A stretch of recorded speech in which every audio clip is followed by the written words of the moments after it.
Gostaria de saudar a amada e querida igreja com a paz de nosso Senhor Jesus Cristo.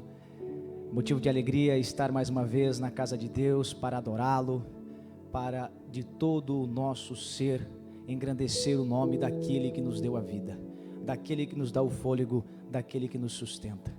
Gostaria de saudar também a todos que nos assistem pelas redes sociais. Que Deus possa vos abençoar nos seus lares, no seu trabalho, onde quer que você esteja.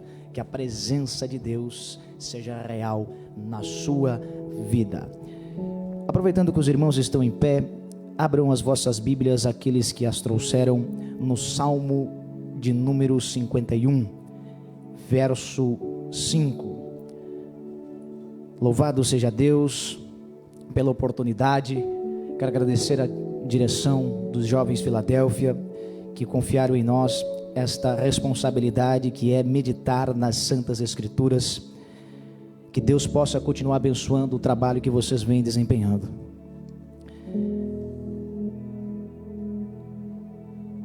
Aqueles que acharam, digam amém. Nos diz assim a palavra de Deus: na verdade, nasci culpado. Sou pecador desde o momento em que minha mãe me concebeu. De fato, tu desejas a verdade no íntimo, então me ensina a sabedoria no fundo do meu coração. Podeis vos assentar. Talvez na sua tradução seja diferente. Esta é uma tradução transliterada para o português do original do hebraico. E nós vamos meditar hoje sobre os salmos, sobre os terrilins, sobre os cânticos, sobre as poesias dos hebreus. Vivemos tempos difíceis. A pandemia tem provocado em nós certa amargura, tem ocasionado muitas desilusões, talvez nos sonhos, nos projetos. Mas eu venho falar aqui que a adoração, que o cântico não deve faltar na nossa vida. Em todos os momentos nós devemos sempre buscar uma intimidade maior com Deus, seja na dificuldade, seja na abundância, seja na fartura ou seja na falta. A busca pela presença na adoração, no louvor, no cântico deve ser imanente. O salmo que ora lemos é muito conhecido. Trata-se de um momento difícil da vida de Davi. Após ser confrontado pelo profeta Natã, devido ao seu erro, ele produz este cântico de tristeza, de lamento. A Bíblia Sagrada nos traz cerca de 150 salmos, 150 hinos, músicas, porque cada salmo é um hino. Cada salmo é uma poesia que era cantada pelo povo hebreu. E os salmos são divididos em 3 grupos. O primeiro grupo são salmos de louvores, salmos de adoração, que eram tocados com o saltério, que era um instrumento de cordas. Mas se você não sabe tocar, se você não sabe dedilhar nenhum instrumento, mas que você possa usar as suas cordas vocais para adorar a Deus, na sua casa, no seu trabalho, na faculdade, onde quer que você esteja, Deus ama, Deus cuida daqueles que o adoram. O segundo grupo de salmos são os cânticos dos degraus. O salmo que o jovem Natanael leu, o 121, é um dos cânticos dos degraus, que eram cantados quando o povo de Israel saía das suas fazendas, das suas casas e iam para Jerusalém a fim de cantar, a fim de adorar a Deus nas festas dos tabernáculos, dos pães ázimos, na festa que ocorria dentro da liturgia dos hebreus. E o terceiro grupo são os salmos tristes, que é o salmo que ora lemos, que são salmos de lamento, salmos de profunda tristeza por aqueles que compuseram. Muitos acham que apenas Davi compôs salmos porque ele compôs a maioria. Davi compôs apenas 74 salmos. Asaf, outros tantos, Moisés e outras pessoas que a Bíblia não nos fala. E o sentido dos salmos, o sentido dos cânticos, sempre foi manifestar esse prazer, essa alegria de estar na presença, na busca pela presença de Deus.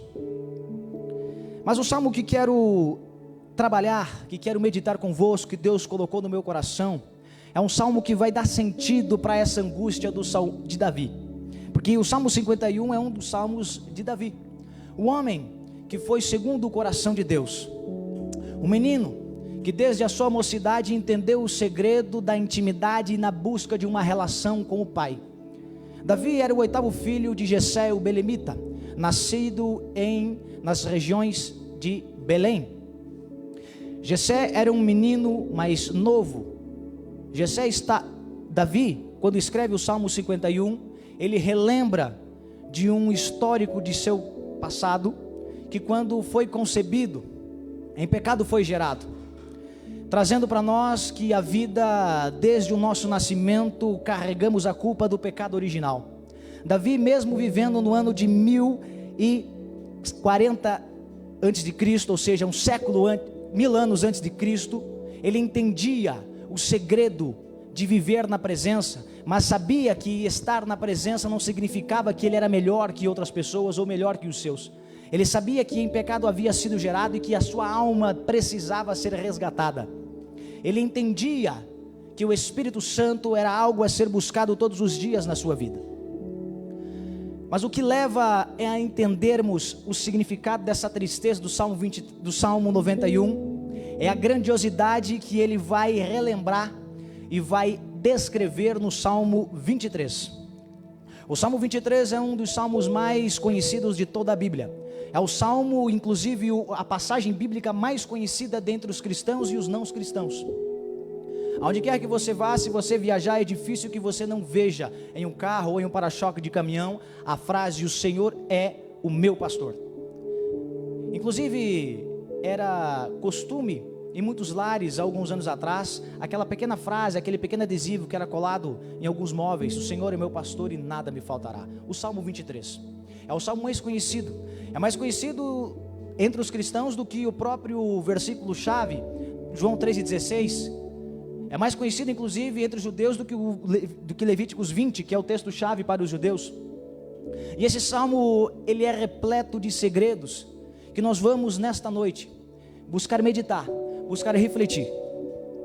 Davi, quando se sente amargurado no Salmo 51, quando ele percebe o erro que cometeu, ele lembra-se do salmo que houvera composto alguns anos atrás, esse salmo chamado o Salmo de número 23 na Bíblia Sagrada, onde ele diz: o Senhor é meu pastor, ele não me falta, ele me faz deitar em pastagens verdejantes, levando-me por águas tranquilas, refrigerando a minha alma.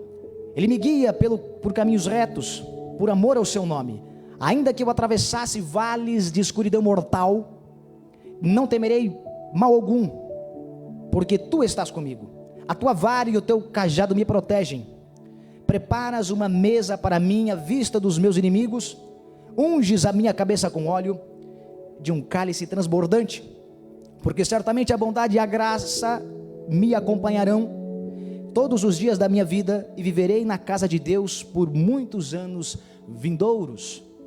O Salmo 23 é dividido em duas partes. A primeira é muito conhecida. A primeira fala da ovelha e do pastor. A segunda fala de um hóspede que é recebido em sua casa. Olha só, o ponto mais importante do texto é no primeiro verso, quando o salmista diz o seguinte: o Senhor é o meu pastor. A palavra "é" no hebraico é um verbo, e o verbo é atemporal. Isso quer dizer, ele entendia que Deus é o mesmo ontem, ele é o mesmo hoje, ele é o mesmo amanhã. Portanto, se Deus conversou contigo, se Deus prometeu, se Deus falou com você, ele vai cumprir. Deus não é o homem para que minta, Deus não é o homem para que transgrida. Sim, Deus é aquele que cumpre. Deus possui princípios inabaláveis. O Salmo de número 23 apresenta Deus no início, Deus no meio e Deus no final. Todo projeto que começa com Deus no início termina com Deus fazendo a vitória a ser concreta na sua vida. Todo projeto humano que começa sem a presença de Deus tende ao fracasso. Muitos começam e poucos terminam, porque não honram e não buscam colocar Deus nos seus projetos, nos seus sonhos, nas suas aspirações. Davi entendeu isso desde pequeno. Saul não entendeu. Saul foi um homem escolhido por Deus para guiar o povo de Israel. O povo de Israel queria um rei. O povo de Israel queria ser governado por homens, porque olhava nas demais civilizações que elas eram regidas por estruturas governamentais humanas, e eles também desejavam isso. Às vezes perdemos o foco na nossa caminhada porque olhamos para a direita, olhamos para a esquerda, buscamos olhar nos outros aquilo que falta em nós.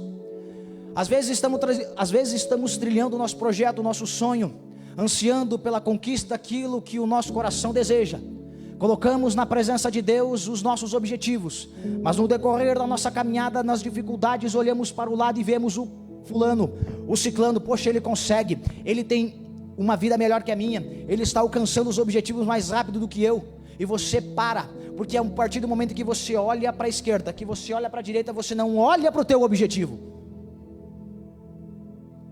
Davi entendeu a importância de olhar para Deus em todos os momentos da sua vida.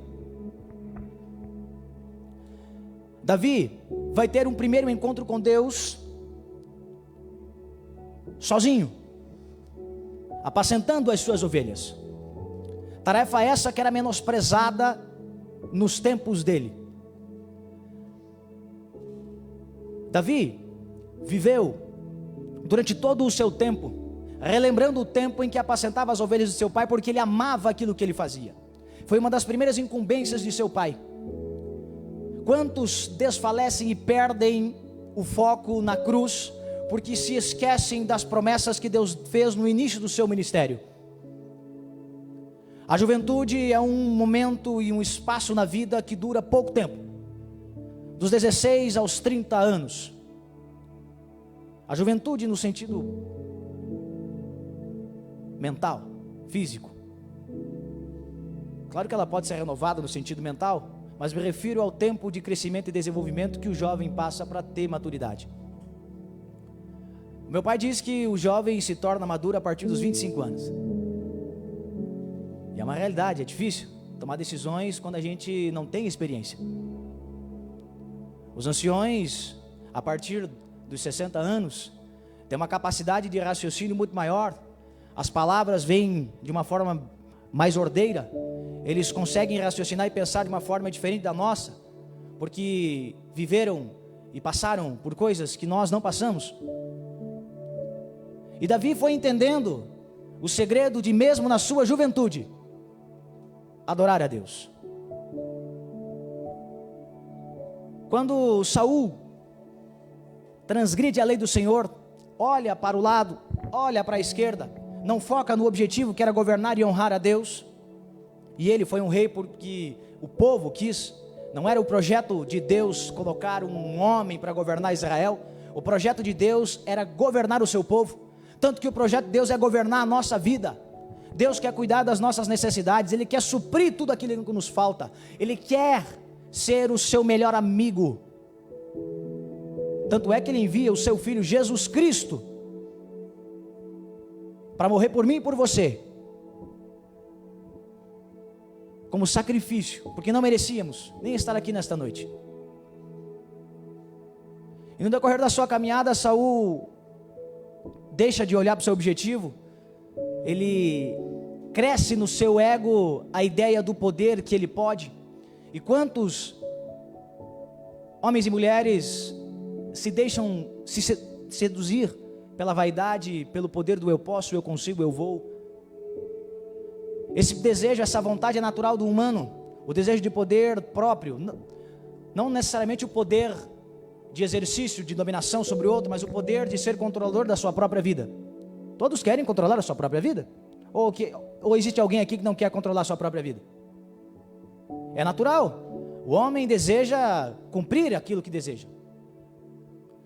Mas o texto vai nos adiantando, e Davi vai percebendo, enquanto meditava e apacentava as ovelhas de seu pai, Quando Saul transgride, Deus chama Samuel e diz o seguinte: olha só, não me agrada mais o jeito que Saul governa o povo. Escolhi eu outro rei para substituí-lo, porque eu mandei que ele fosse até os amalequitas, destruíssem todo o povo, inclusive o rei, e não trouxessem nada dos despojos, queimassem tudo, porque eu me lembro do que eles fizeram ao meu povo. Mas Saul vai, derrota os amalequitas, pega o rei, traz como despojo, pega as melhores ovelhas, as melhores vacas e traz para si, buscando sacrificar ao Senhor. Muitos pensam que sacrificando ao Senhor vão adorá-lo. Deus, na verdade, gosta e ama muito mais a obediência à sua palavra do que os sacrifícios. De nada adianta sacrificarmos a nossa vida ou passarmos anos fazendo sacrifícios, devoções, se não honramos a sua palavra. Davi vai entendendo isso no decorrer da sua vida. Saul não entendeu. Saul representa o homem rebelde, o filho desobediente, o filho que deixa de cumprir aquilo que seus pais querem. Então surge no coração de Deus o desejo de colocar outro homem para governar o povo de Israel. E esse homem é Davi, que na época era um menino. E quando Deus fala com Samuel, Samuel vai até Belém, e o sacerdote era muito respeitado. Quando chega até Belém, as pessoas ficaram preocupadas e pediram: é de paz a sua vinda, Samuel? Porque geralmente Samuel ia às famílias para exortar. Dificilmente Samuel, na idade que estava, saía do templo para ir visitar alguém. Percebe que Samuel, mesmo amando Saul, honra a Deus cumprindo a sua palavra. Por mais difícil que seja, por mais árduo que seja, muitas das vezes, o bom é, o agradável é, o edificante é que você cumpra a palavra de Deus na sua vida. E Davi, quando Samuel chega, estava apacentando as ovelhas de seu pai. Samuel chama os filhos de Jessé, pensando que era o bem vestido, pensando que era o mais forte, pensando que era o mais amistoso, o mais bem apresentável, que seria o próximo rei de Israel. Muito pelo contrário, passaram-se 7 e Jessé disse: poxa, o que é que Samuel está querendo? Olha no olho dos meus filhos, fala sozinho e não consigo compreender o que ele está querendo. E Samuel pede: poxa vida, você só tem um filho? Só tem esses filhos? Tem mais algum? Não, tem mais um, mas o pequeno. Tem o pequeno que está apacentando as ovelhas. Olha só, falei no início, apacentar as ovelhas era uma tarefa desprezada, porque a alegria, o orgulho, a satisfação era ser guerreiro, era fazer parte do exército de Israel, era ser um soldado, era fazer parte da academia militar de Israel. Era esse o foco da juventude, era esse o foco de todos os homens de Israel. Davi, muito pelo contrário, era menosprezado e fazia uma tarefa que era uma tarefa de escravo. Apacentar as ovelhas era a tarefa de um serviçal, era a tarefa de alguém contratado, não de um filho de um fazendeiro. Mas Jessé deu essa incumbência a Davi, e Davi não buscou desonrar a seu pai. Ele obedeceu ao seu pai, sabendo que era criticado por seus irmãos, sabendo que sofria gracejos, era ridicularizado perante os seus. E quando chamar, outro irmão de Davi vai chamá-lo, ele vai e retorna para sua casa preocupado, não sabia o que estava acontecendo, desce correndo as campinas, chega todo cansado. O sol do meio-dia fez com que ele não percebesse, não entendesse o que estava acontecendo. Uma insolação fez com que ele ficasse um pouco tonto. Ele adentra a casa e se dá de cara com Samuel, um homem já de idade. E quando Samuel o vê, o Espírito Santo brada no seu coração: é esse. Quando você nasceu, Deus disse: é esse o escolhido. E quando Samuel vê a Davi, assenta no seu coração através do Espírito Santo que ele era o escolhido. E da mesma forma, imediatamente Samuel pega o óleo santo, o azeite, unge a cabeça de Davi. E desde aquele momento diz a palavra de Deus, não sou eu, não são os historiadores, não são os rabinos, que a presença de Deus se foi notória na vida de Davi. O Espírito Santo de Deus estava sobre ele. Existe uma grande diferença entre você ser guiado pelo espírito humano e ser governado pelo Espírito de Deus. Se você tem dúvidas, se você tem a dificuldade de entender o que é ser governado pelo Espírito Santo, nós vamos entender nessa noite, meditando no Salmo 23, porque é no Salmo 23, no ápice dos seus cânticos, no ápice da glória de composições, Davi vai expressar o amor de Deus e o Espírito Santo agindo sobre os seus filhos. Quando o salmista Davi escreve, ele é Adonai, é o meu pastor, o Senhor é o meu pastor, ele entende que Deus era presente na vida dele desde o início até o final da sua vida e por toda a eternidade.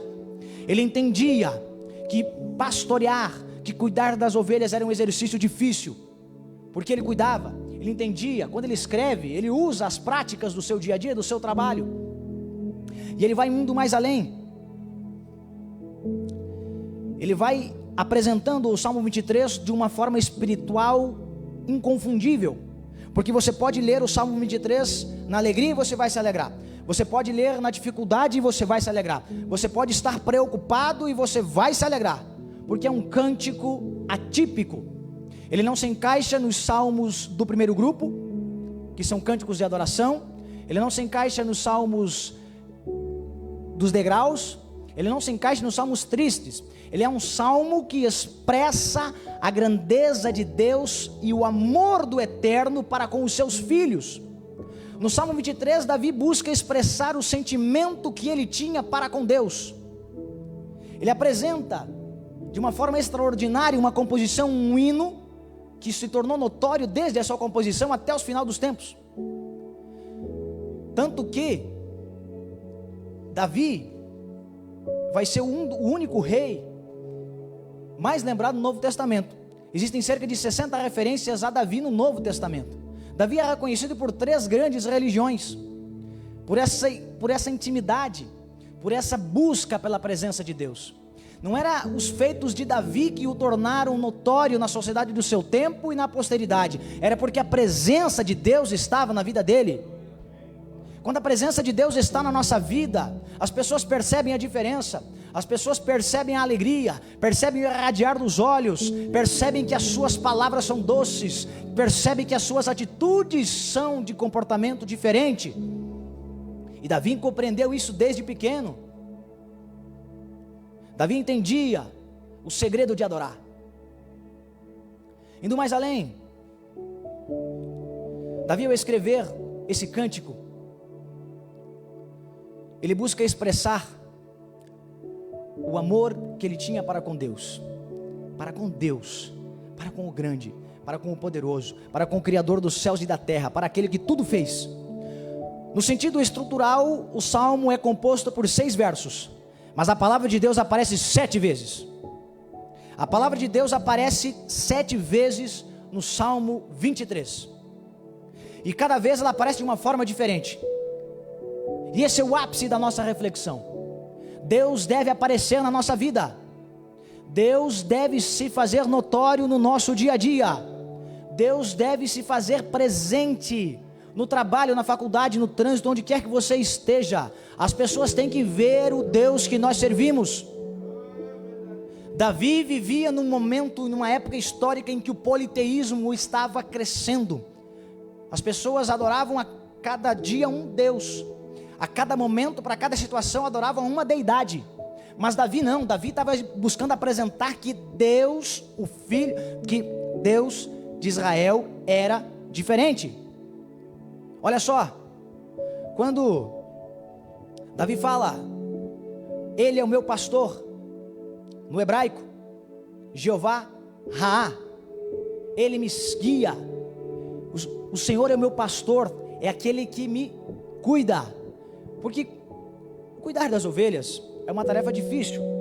As ovelhas são animaizinhos melancólicos, são seres vis, que precisam de cuidado, que precisam de atenção, elas se desperdiçam, elas precisam ser guiadas, elas precisam ser apacentadas. É por isso que a Bíblia nos chama de ovelhas, Nós precisamos de um pastor que nos apacente, que nos guie, que nos leve em direção à palavra de Deus. Portanto, honrem o vosso pastor, orem pela vida dele, intercedam por ele, porque árdua é esta tarefa. No segundo momento, quando o salmista fala, o Senhor é meu pastor e nada me faltará, ele apresenta Deus como Jeová Jiré, o Senhor proverá. Por mais difícil que seja a situação em que você esteja passando, por mais difícil que seja o momento em que esta pandemia tem ocasionado, eu tenho a plena certeza que na tua casa não faltou pão, eu tenho a plena certeza que na tua casa não faltou nada, porque Ele proveu as tuas necessidades. Jeová Jiré, de nada me falta. E quando o salmista escreve ele, Adonai Elroi, o Senhor é o meu pastor, Ele não me falta, ele está querendo dizer no sentido horizontal e no sentido vertical. No sentido horizontal, representando as nossas dificuldades, os problemas diários que temos, dizendo, poxa, Ele é presente, porque como disse, a palavra é no hebraico é um verbo, e o verbo ele é atemporal. Então, Deus está presente comigo na angústia, no deserto, na bonança, em todos os momentos. Muitas das vezes somos nós que nos esquecemos de buscá-lo, porque olhamos apenas para a dificuldade, esquecemos que o nosso alvo é Cristo, que o nosso alvo é a eternidade. As pessoas se esquecem, deixam-se levar pelos prazeres efêmeros deste mundo, que passam, e como vimos, que não fazem falta nesta quarentena. As pessoas puderam perceber que tinham filhos maravilhosos, que tinham esposas amáveis, que adoravam de verdade os seus empregos, que gostavam dos seus amigos, quando estavam sozinhos em suas casas. E Deus é tão maravilhoso, que busca mesmo nos momentos difíceis, acalentar, apaziguar, nos despreocupa com a sua presença. Indo mais adiante, quando Davi fala que Ele guia-me que Ele me guia por caminhos retos, por amor ao seu nome, melhor dizendo, quando Davi fala, leva-me para águas tranquilas, Jeová Shalom, o Senhor é paz, o Senhor é tranquilidade, o Senhor é calmaria. As ovelhas não vão e não bebem água em águas turbulentas, elas bebem em locais, ou vão se saciar a sua sede em locais tranquilos. Quando Davi fala que Jeová Shalom, ou seja, o Senhor é paz, é a mesma coisa que Cristo nos disse, a paz que eu vos dou não é a mesma paz que o mundo vos dá, porque o mundo busca uma pseudo esperança de tranquilidade, de calmaria, de prazer, mas a paz que Deus nos dá, ela acalma a nossa alma e não o nosso corpo. A paz que o mundo nos oferece acalma o nosso corpo, o nosso físico, mas a paz que Deus nos dá aquece o nosso coração. Indo mais adiante, quando Davi fala que o Senhor sara, isto é, restaura a alma, no texto original do hebraico é cura a minha alma.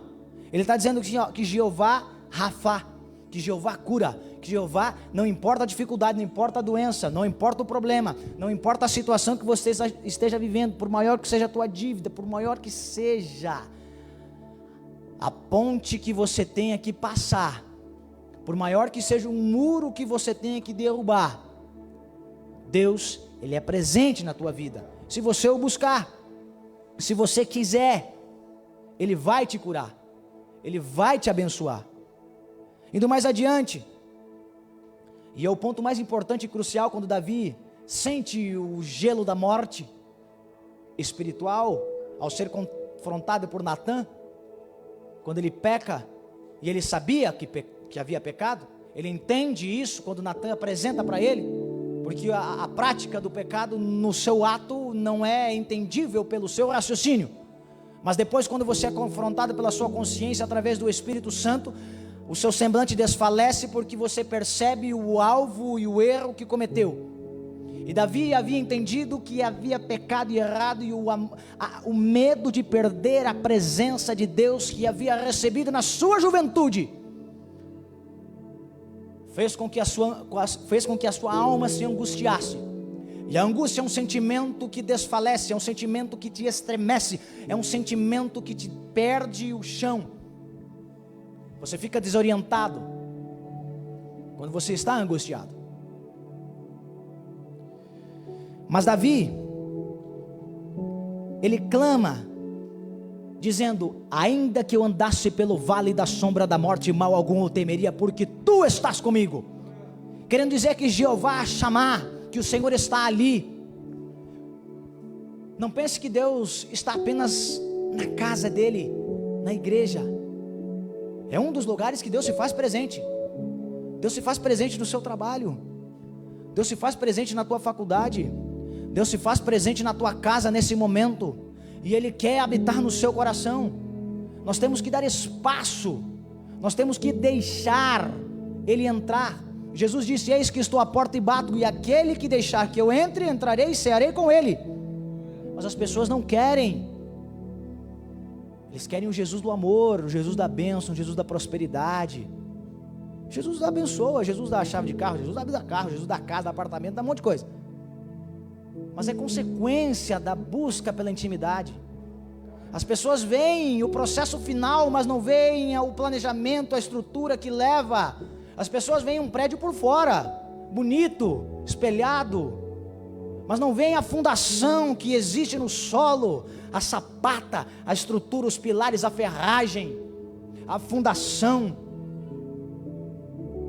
É isso que falta para muitos jovens, para muitos cristãos nos tempos de hoje. É por isso que esse momento veio para chacoalhar, veio para mudar a vida de muitos. Aonde é que estamos firmados? É na rocha ou é na areia? Davi entendia que estava firmado na rocha, mas mesmo assim errou. Não estamos livres de errar, mas estamos acertando e nos livrando do pecado quando o nosso alvo é Cristo, quando o nosso alvo, nosso objetivo é adorar a Deus independentemente da situação. Indo mais adiante no texto, quando ele fala que o Eterno prepararia uma mesa perante os seus inimigos, ele está dizendo no original do hebraico que Jeová Tzidkenud, que o Senhor é a nossa justiça. Por mais que os vossos inimigos digam: o seu projeto não vai dar certo, o teu plano não vai funcionar, não adianta você vir na igreja, fique em casa. Por mais que as pessoas busquem trazer na sua mentalidade a ideia de que servir a Deus não muda nada, o inimigo tenta dia após dia ludibriar a nossa mente para que percamos o foco na presença. Quando Davi fala que Jeová é a justiça, ele está dizendo o seguinte: que Jeová é justo, dizendo que Ele vai te honrar, que Ele vai te cuidar, que Ele vai te proteger. Não importa a situação, por mais que você seja injustiçado pelo mundo, a justiça de Deus é a que prevalece. Falando em honradez, quando Davi fala: preparas uma mesa perante os meus inimigos, unges a minha cabeça com óleo, ele está dizendo o seguinte: olha só, Deus prepara um banquete, prepara uma festa, para que as pessoas vejam que Deus é notório na minha vida. Nós temos que buscar e clamar: Deus, eu quero te servir, eu quero te adorar, eu quero que as pessoas vejam que eu sou filho do Eterno, do Criador dos céus e da terra. Honra-me, porque a prática de ungir a cabeça com óleo era uma prática dos orientais quando patrocinavam, bancavam um banquete, e o hóspede era tratado com honra. Deus nos chamou, antes que você fosse formado no ventre da sua mãe, Ele te chamou, e se você é hóspede de Deus, Ele vai te honrar. Se você está na presença de Deus, Ele vai te cuidar. Do verso 1 ao 4, nós entendemos que o Eterno quer ser o nosso pastor, Ele quer nos guiar, Ele quer nos sustentar, Ele quer prover. Nós precisamos confiar nele, porque Ele vai nos proteger, Ele vai nos orientar, Ele vai nos sustentar. Do verso 5 ao 6, Davi apresenta Deus como um anfitrião que recebe os seus convidados. Jesus disse: eis que vou para a casa do Pai, para preparar-vos lugar, para que possam estar comigo na eternidade. Muitos querem estar lá, muitos desejam, mas ignoram que é necessário tornar-se ovelha do pastor. É preciso entender, é preciso saber servir, é preciso deixar o próprio eu. Davi, quando clama, quando chora no Salmo 51, ele se lembra desse Salmo, o 23, e ele vai lembrar e dizer: ó Senhor, tenha misericórdia de mim, porque em pecado fui gerado. Purifica a minha alma com o isopo, para que eu possa retornar à tua presença. Olha só o que diz o texto, vamos ler, e agora termino, o tempo se finda, infelizmente. Olha só: purifica-me com o isopo e ficarei puro, lava-me e ficarei mais branco que a neve, deixa-me ouvir o som do regozijo e a alegria, desvia a tua face dos meus pecados e apaga todas as minhas iniquidades. Davi viveu 1000 anos antes de Jesus Cristo, mas havia entendido pela presença do Espírito Santo o segredo da vitória de Jesus na cruz do Calvário. O Salmo 51 é tão vívido ontem como é hoje e será sempre, e apresenta o sacrifício de Cristo pela minha e a sua vida, porque assim como Davi, eu e você em pecado fomos gerados. Mas Davi, ele entendeu o sentido da vida na presença de Deus e clama: Senhor, purifica a minha alma, quero tornar-me mais branco que a neve, isto é, que a minha alma seja um alvo na tua presença, e que as suas palavras venham acalentar o meu coração, e eu possa dia após dia habitar na sua casa. A bondade e a misericórdia o acompanhavam, e a bondade e a misericórdia de Deus quer te acompanhar. O favor imerecido de Deus está batendo na sua porta, na sua casa, aonde quer que você esteja. Que Deus possa ser o meu e o seu pastor, que Ele possa nos guiar, que Ele possa nos sustentar. O versículo 6 diz o seguinte, do Salmo 51: de fato, tu desejas a verdade, então me ensina a sabedoria no fundo do meu coração. Davi clamou por sabedoria, e quando ele clama por essa sabedoria, aqui eu termino, ele se lembra do Salmo 23, ele se lembra de quem era o pastor, de quem guiava, de quem cuidava, de quem sustentava. Por mais que ele andasse no vale da sombra da morte, ele não temeria. Por maior dificuldade que você esteja passando na sua casa, Deus vai te cuidar, Deus vai te honrar. Amém? O tempo passou. Eu gostaria de, com a permissão do dirigente, convidar que os irmãos se pusessem em pé, para que possamos orar, agradecer a Deus por esta palavra, que ela seja notória na nossa vida, que ela seja impactante não só aqui, mas nos nossos lares. Devido à impossibilidade de você estar vindo à frente, você que quer renovar os teus compromissos com Deus, deseja que Ele honre ainda mais a sua vida, levante a sua mão e ore juntamente comigo. Altíssimo Deus e Pai, louvado e exaltado seja o teu santo e poderoso nome. Ouvimos a tua palavra nesta noite. O Senhor tocou nos nossos corações, apresentando a beleza do Salmo 23, nos levando a entender o segredo de estar na tua presença. Senhor, aqui há pessoas que estão buscando um renovo espiritual, que querem, papai amado, ter a sua presença notória na sua vida. Querem, Senhor, honrar o teu nome nos seus afazeres. Pessoas, papai amado, que estão sedentas pela tua palavra. Pessoas, papai amado, que necessitam de respostas para os seus problemas e projetos. Entra com providência, papai amado, nos lares, nas casas que estão nos assistindo. Cura, Senhor, os enfermos. Tenha misericórdia daqueles, papai amado, que desafiam em te desobedecer. Papai amado, fala conosco. Continua, Senhor, nos dando graça. Nós te louvamos, nós te abençoamos, nós te damos graças e louvamos a Deus por essa belíssima oportunidade de aprender a tua palavra. Em nome de Jesus, eu agradeço esta oportunidade. Amém.